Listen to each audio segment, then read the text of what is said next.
기도하고 시작하겠습니다. 사랑해 주님 감사합니다. 5월 마지막 목자 모임을 또 이렇게 진행하게 되었습니다.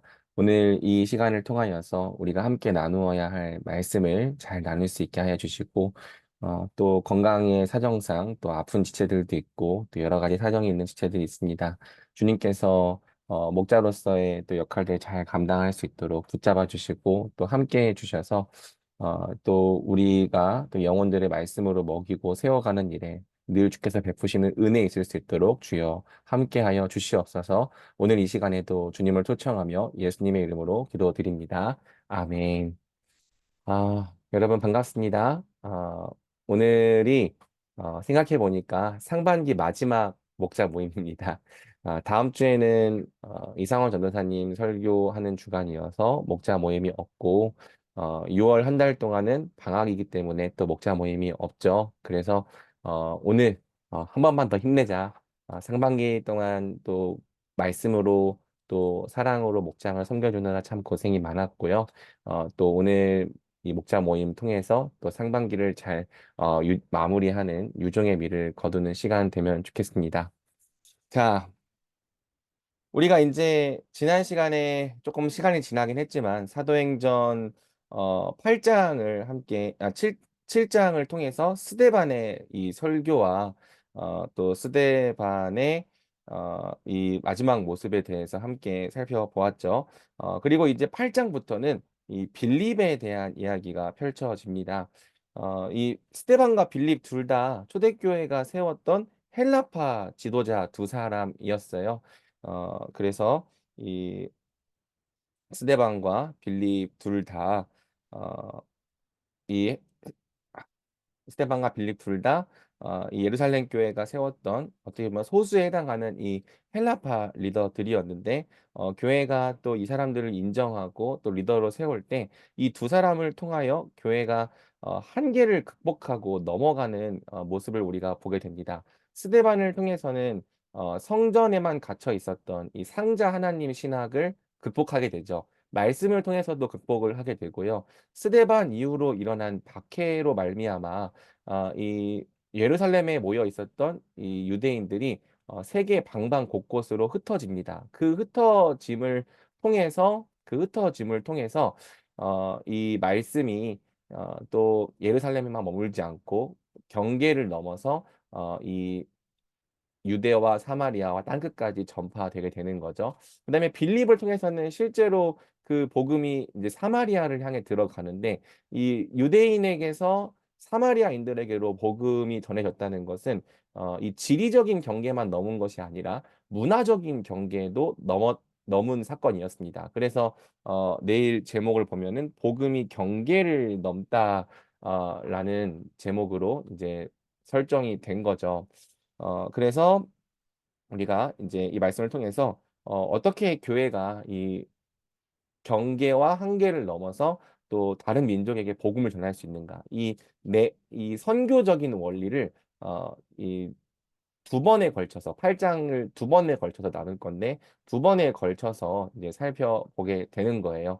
자, 그래서 함께 말씀을 살펴보도록 하겠습니다.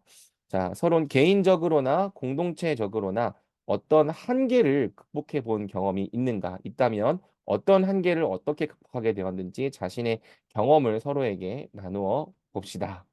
자, 이것은 목장 모임의 시작을 위한 아이스 브레이킹 질문입니다. 그래서 이제 우리가 경계를 넘는 게 이 설교의 주제이기 때문에 한계를 극복해 본 경험이 있는가 좀 요거를 이제 아이스 브레이킹 때 나눠 보는 거고요.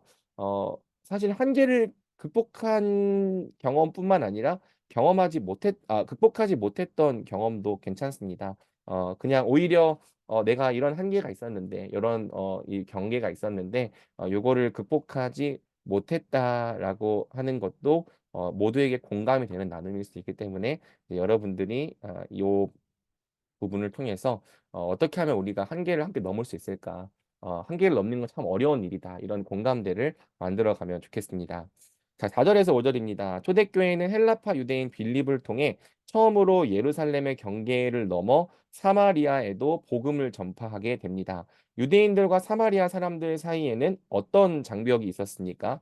빌립이 그 장벽을 넘을 수 있었던 이유가 무엇입니까? 이로 미루어 볼 때 교회가 한계를 극복하기 위해서는 어떤 노력이 필요합니까? 자, 유대인들과 사마리아 사람들 사이에는 어떤 장벽이 있었는가? 여러분도 뭐 설교를 이제 들으면서 자주 이제 예시를 들었겠지만, 유대인들이 사마리아 사람들을 굉장히 멸시하고 미워했죠. 그리고 배척하고요. 요한복음 4장 9절을 보면은, 이제 사마리아 여자가 말하기를 이는 유대인이 사마리아인과 상종하지 아니함이러라. 그래서 유대인은 사마리아인과 상종하지 않는다. 그러니까 이 아예 말조차 섞지 않는다 이런 얘기를 하고요. 또 요한복음 8장 48절을 보면은 유대인들이 예수님을 욕할 때 하는 말이 뭐냐면 사마리아 사람이라는 거예요. 너를 사마리아 사람이라 말하는 게 옳지 않느냐. 그러니까 지금 사마리아 사람과 귀신 들렸다라는 말이 병행되고 있는데 귀신 들렸다. 너 귀신 들린 놈 아니야? 미친 놈 아니야? 라고 말하는 것과 너 사마리아 사람이냐? 라고 하는 말이 같은 수준의 욕이 될 만큼 유대인들은 사마리아를 미워했죠. 왜 그렇게 미워하는가? 사마리아 사람들은 북이스라엘의 후예예요. 그래서 역사적으로 남유다와 북이스라엘은 한민족이지만 끊임없이 대립하고 싸워왔던 사이죠. 그러다가 이제 북이스라엘이 주전 722년 아수르에 의해 멸망을 당했고요. 이 아수르가 이방 민족들을 사마리아에 이주시켜서 자폰을 하게 합니다. 그러니까 자폰이라고 하는 것은 유대인들끼리 결혼을 하는 것이 아니라 여러 이방 민족끼리 섞이게 했다는 거예요. 그리고 북이스라엘 사람들의 민족적 정체성을 흔들어 놓은 거죠. 그러므로 유대인들은 사마리아 사람들을 더러운 잡종이다. 왜냐하면 피가 섞였으니까. 어떤 면에서는 이방인들보다도 더 미워했던 거예요. 그러니까 이 사마리아 사람들은 분명 북이스라엘의 후예지만 피가 막 섞였기 때문에 더 이상 인종적으로는 어, 이 이스라엘 사람이라고 할 수 없었던 사람들인 거죠. 그리고 또 이 사람들이 어, 그리심산에다가 자기들만의 성전을 세워서 하나님을 예배했거든요. 이런 이유 때문에 이제 너희가 드리는 예배는 불법적인 예배다. 더 미워했던 겁니다. 유대인들과 사마리아 사람들 사이에는 편견과 증오, 그리고 대립과 분열의 역사라는 장벽이 존재했습니다. 그래서 이런 장벽을 넘지 못하면 복음이 사마리아 사람들에게로 넘어가지 못하는 거죠. 지금 우리가 PSP를 통해서도 이 복음이 전파될 때 복음이 확산될 수 있는 이 최대 범위를 최대 동질 종족이라고 부르고 만약에 이 복음이 어느 정도까지 전파되다가 딱 그 넘어가지 못하는 선을 만나면은 이제 여기서부터는 전도가 아니라 선교적 접근이 필요하다라는 얘기를 하고 있는 거예요. A 종족이 있고 B 종족이 있다. 그래서 이 예루 유대인들에게 있어 이 사마리아 사람이라고 하는 것은 어떻게 보면은 인종적으로는 가깝고 여호와 신앙도 어느 정도는 공유를 하고 있지만 이 편견과 증오, 차별과 이 배척이라고 하는 역사적인 이 대립 때문에 이 복음이 넘어가기가 굉장히 어려운 사이에 있다는 거죠. 그래서 이 복음을 어떻게 이 경계를 넘었냐라고 물어봤을 때 바로 빌립이라는 사람이 등장을 하는 겁니다. 그럼 빌립이 이 장벽을 넘을 수 있었던 이유가 뭘까? 그러니까 1번 질문에서는 어떤 장벽이 있었는가? 근데 이거는 사실 여러분 목원들 중에서 이런 역사적 배경이 있는 지체들이 있으면 그 친구들을 통해서 설명하게 하는 게 좋고요. 그리고 만약에 이제 그런 친구들이 없다면은 우리 목자가 기본적인 개념들, 역사에 있던 이런 내용들을 좀 설명해 줘도 괜찮을 것 같습니다. 그러면 빌립은 그 장벽을 넘을 수 있었던 이유가 무엇인가? 바로 빌립이 이방 땅에서 자고 나란 헬라파 디아스포라 유대인이기 때문입니다. 그러니까 빌립은요, 날 때부터 이 이방 땅에서 나고 자랐고요. 이방인들과 함께 사는데 익숙했던 거예요. 또 본토에 살지 않았기 때문에 막 사마리아 사람들에 대한 어떤 이 분노나 불편한 감정이 그렇게 크지 않았을 거라는 거죠. 이 복음서를 보면은요. 야고보와 요한만 해도요. 사마리아 사람들을 불로 심판하라고 막 외쳐요. 그러니까 이 사도들 역시 사마리아 사람들에 대해서 굉장히 불편한 감정을 갖고 있는데 이 헬라파 디아스포라 유대인이었던 빌립은 상대적으로 이런 감정이 좀 덜했던 거죠. 그래서 이 빌립은 사마리아 사람들 역시 복음을 전파해야 될 구원의 대상으로 믿고 나아가서 복음을 전파하게 되는 겁니다. 그래서 빌립이 먼저 사마리아 사람들에게 복음을 전하니까 나중에 예루살렘 교회에서도 사도들을 파송합니다. 그래서 정확히는 베드로와 요한을 파송하게 되는데 베드로와 요한이 기도하니까 성령이 내려오는 것도 보게 되고요. 이거 내일 본문 범위는 아니지만 또 그들이 이 예루살렘으로 돌아가기 전까지 사마리아 여러 성들에서 또 복음을 전파하는 거죠. 그러니까 누구도 사마리아 사람들에게 복음을 전하게 되었는가? 그것은 예루살렘 교회도 예루살렘 교회도 복음을 전하게 되었다. 그래서 빌립이 먼저 이 민족의 경계를 넘어서 선교적 돌파를 해내니까 이게 또 누구의 선교적 돌파로 일어났냐면은 예루살렘 교회 전체의 선교적 돌파가 되었다는 거죠. 그러니까 만약에 유대인들, 히브리파 유대인들만으로만 이루어진 교회였다면 예루살렘 교회가 사마리아라고 하는 이 민족적 경계를 넘기 어려웠을지도 몰라요. 그러나 예루살렘 교회는 문화적 특징이 다른 이 두 그룹이 있었고 이 두 그룹이 함께 연합하여 한 몸으로 이렇게 살아갈 때에 이 헬라파 유대인이 해낸 이 돌파가 결국에는 교회 전체의 돌파로 이어지면서 한계를 극복할 수 있었던 이유가 된 거죠. 이로 미루어 볼 때 교회가 한계를 극복하기 위해서는 어떤 노력이 필요한가? 바로 서로 다른 사람들이 함께 연합해야 한다는 필요성이 있는 겁니다. 누군가에게는 불가능한 일이 누군가에겐 가능한 일이고 누군가에겐 극복할 수 없는 일이 누군가에겐 충분히 극복 가능한 일일 수 있다는 거죠. 서로 다르다는 건 분명 불편하고 위험한 일일 수 있지만 서로 사랑하는 가운데 함께 연합할 수 있다면 모든 어려움을 극복 가능하게 하는 능력의 비결이 되는 거예요. 교회는 서로 다른 사람들이 함께 연합하는 것으로 한계를 극복해내는 공동체인 거죠. 그래서 연합하는 거 어려운 거다. 그쵸? 연합하는 건 어려운 거예요. 우리가 공동체 안에서 개인과 개인이 연합하는 것도 어렵고요. 그룹과 그룹이 연합하는 것도 어렵습니다. 더 나아가서는 교회와 교회가 연합하는 것도 어려워요.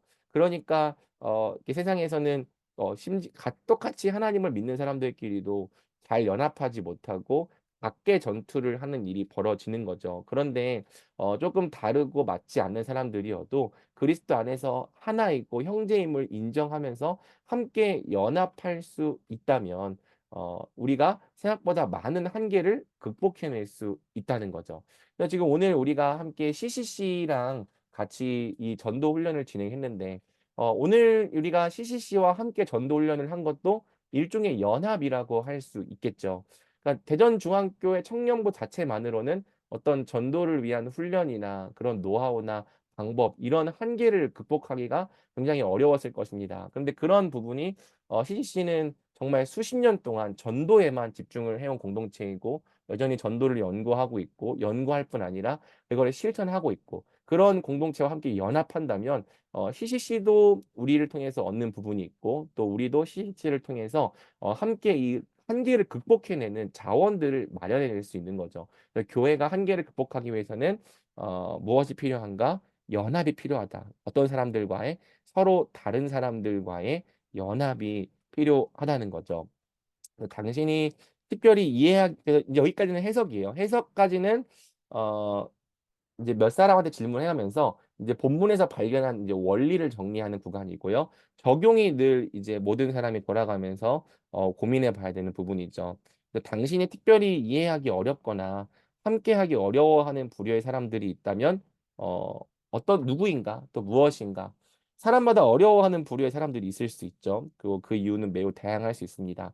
어려워하는 부류를 나누되 특별히 이제 이름을 언급하진 않았으면 좋겠어요. 특정 인물을 언급하진 않고 그냥 이런 사람들 좀 어려워한다. 뭐 요즘 여러분들이 잘 나누는 것처럼 MBTI 나는 T가 어렵다. 뭐 그런 얘기 너무 많이 하지 말고 또 MBTI로 끝나는 목장물이 되지 않게 하기 위해서 그리고 또 나는 뭐 신앙적으로 너무 성숙한 사람이 어렵다. 또는 좀 너무 연약한 사람이 어렵다. 아니면 좀 요런 성향들을 가진 사람들이 어렵다라고 하면서 좀 내가 좀 잘 함께 연합하지 못하는 부류의 사람들이 있다면 그런 사람들이 누구인지를 얘기해보고 근데 그런 사람들과도 함께 연합해 본 경험이 있는가 또 그걸 통해서 혼자서는 극복하기 어려웠던 문제들을 극복해낸 경험이 있는가 근데 이런 경험이 모두에게 있는 건 아닐 수 있겠지만 한번 얘기해 보자는 거죠. 그리고 그런 사람 만약에 극복해낸 경험이 없다면 만약에 그런 사람들과 나랑 잘 맞지 않는 그런 사람들과 내가 힘을 합칠 수 있다면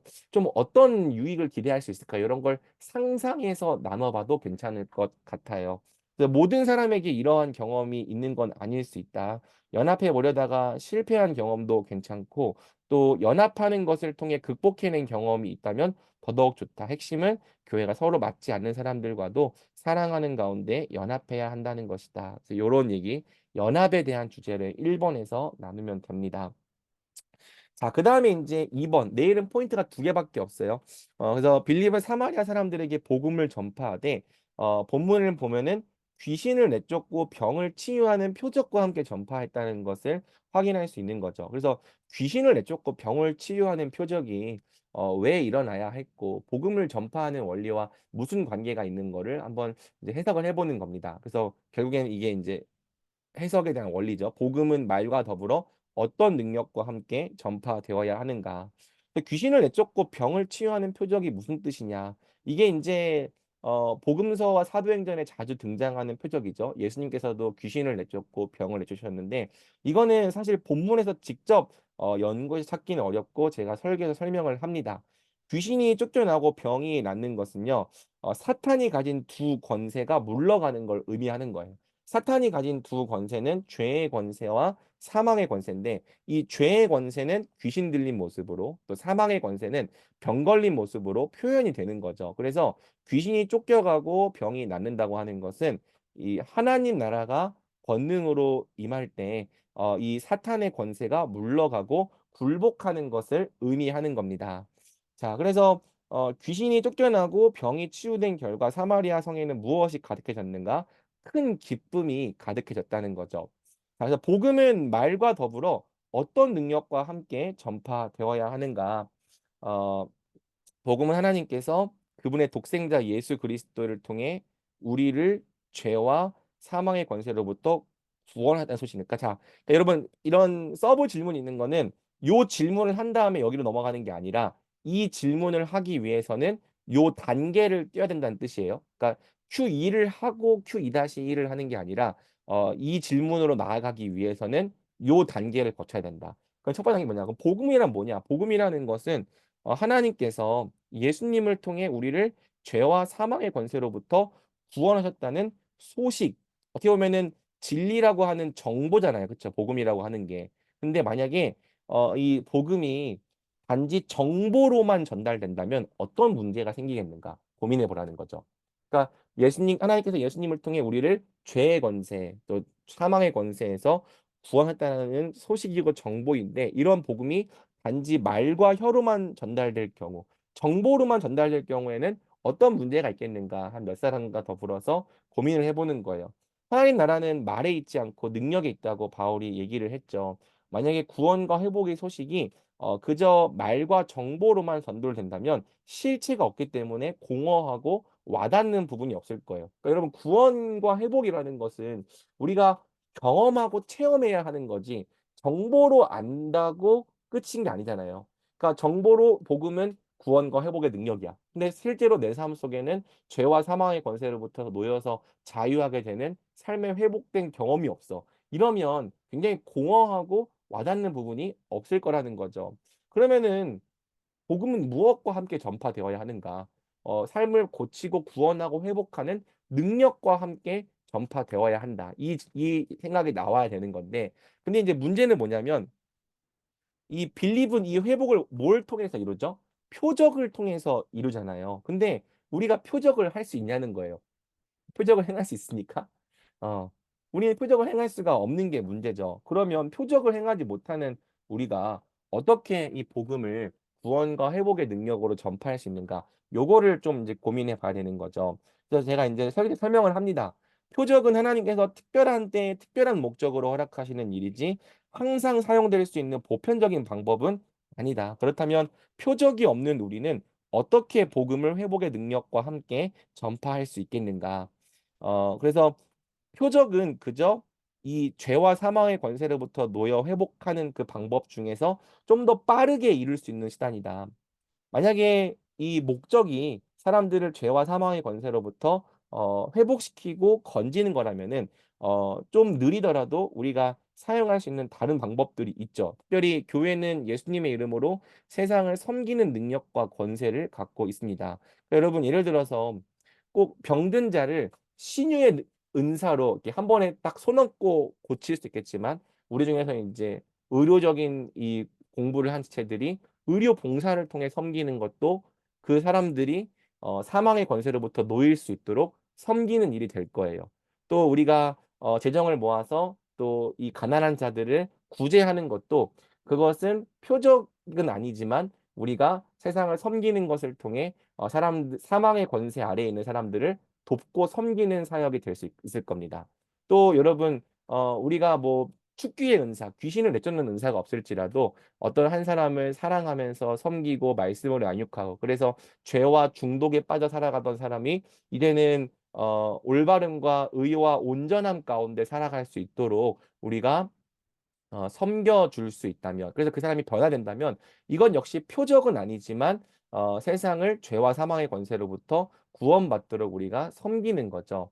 그래서 우리가 섬길 수 있다. 그리고 그 섬기는 걸 통해서 이 세상이 죄와 사망의 권세로부터 실제적으로 벗어나고 또 회복의 능력을 경험하도록 섬길 수 있다. 이게 인제 표적 대신에 오늘날 우리가 행할 수 있는 일이라는 겁니다. 그래서 요거를 뭐라고 부르냐면요. 총체적인 선교라고 부르는 거예요. 그러니까 복음을 단순히 지식과 정보 전달로 전하는 것이 아니라 하나님 나라가 이 땅에 와서 당신이 회복을 누릴 수 있다라는 것을 우리의 섬김을 통해 보여주는 거죠. 실제적인 섬김을 통해 죄에서 벗어날 수 있고 또 사망의 권세로부터 우리가 구원받을 수 있다는 것을 그냥 말로만 전하는 것이 아니라 실제로 세상을 섬기면서 복음을 전하는 방식을 총체적인 선교라고 부른다는 거예요. 그래서 성경이 말하는 참된 선교란 총체적인 선교다. 단순히 그냥 말과 혀로만 "구원받아라.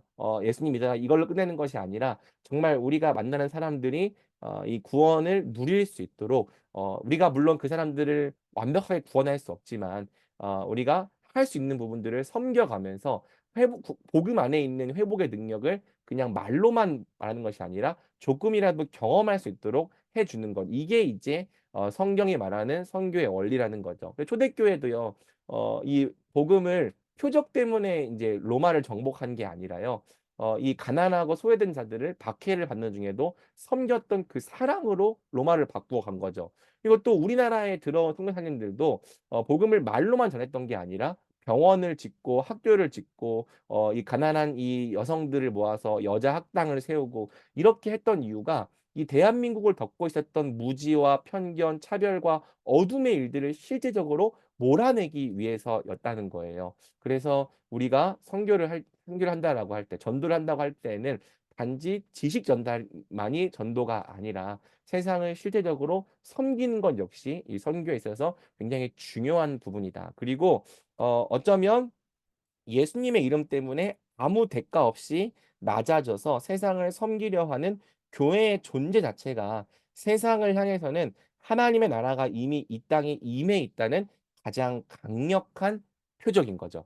그러니까 여러분 꼭 눈앞에서 기적이 일어나야 표적인 게 아니라 이런 사람들이 세상에 존재하고 있다는 것 자체가 하나님 나라가 이 땅에 이미 임해 있다는 표적이라는 거예요. 우리는 이런 표적을 보여주는 자들이 되어야 한다.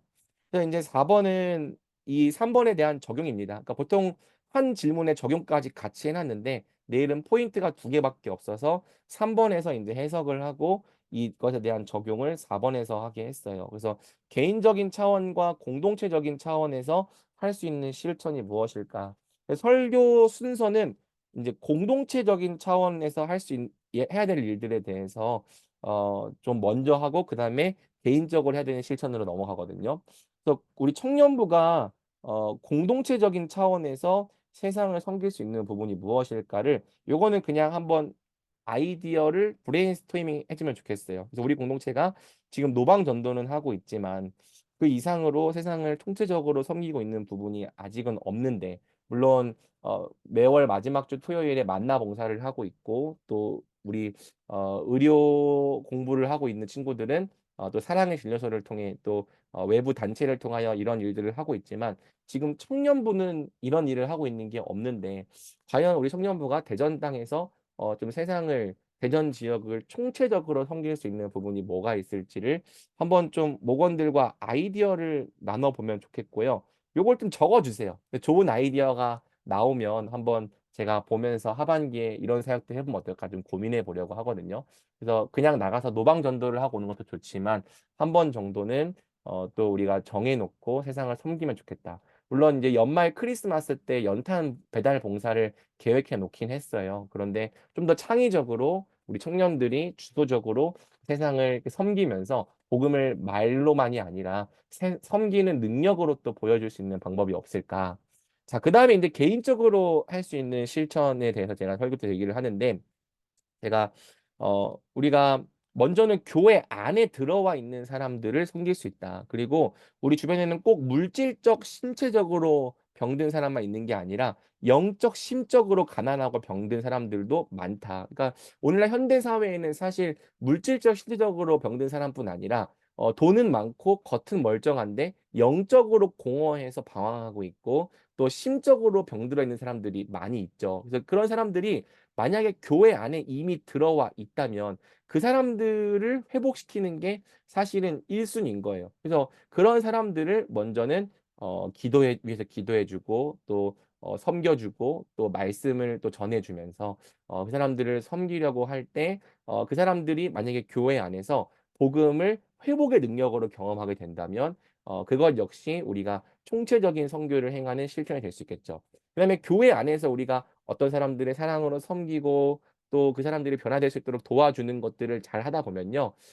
교회 밖에 있는 사람들을 향해서도 누군가 한 명을 품고 그렇게 할 수 있을 거예요. 특별히 여러분과 인격적인 대화를 할 수 있는 이 지체들이 있다면, 그런 사람들이 있다면 그런 사람들을 지속적으로 만나고 고민을 들어주고 기도해 주기도 하고, 꼭 말씀을 언급하지 않아도 성경적인 원리를 제시해 주기도 하면서 어떻게 보면 멘토링 같은 역할을 할 수 있겠죠. 그래서 그 친구들이 문제를 해결할 수 있도록, 그리고 또 궁극적으로는 이 모든 문제의 답이 되시는 예수님을 제시하는 방식으로, 그러니까 단지 앉혀놓고 이 전도지를 읽어주는 것만이 전도가 아니라 우리 옆에 있는 한 사람 한 사람을 정말 진실되게 사랑하려고 하면서 도와주려 하다 보면, 그래서 그 친구들이 겪고 있는 실제적인 문제들, 죄와 사망의 문제로부터 벗어날 수 있도록 도와주려 하다 보면은 또 그런 사람들을 총체적으로 전도를 하면서 복음을 믿게 할 수 있는 좋은 길이 될 거다. 그래서 내일 설교는 두 가지.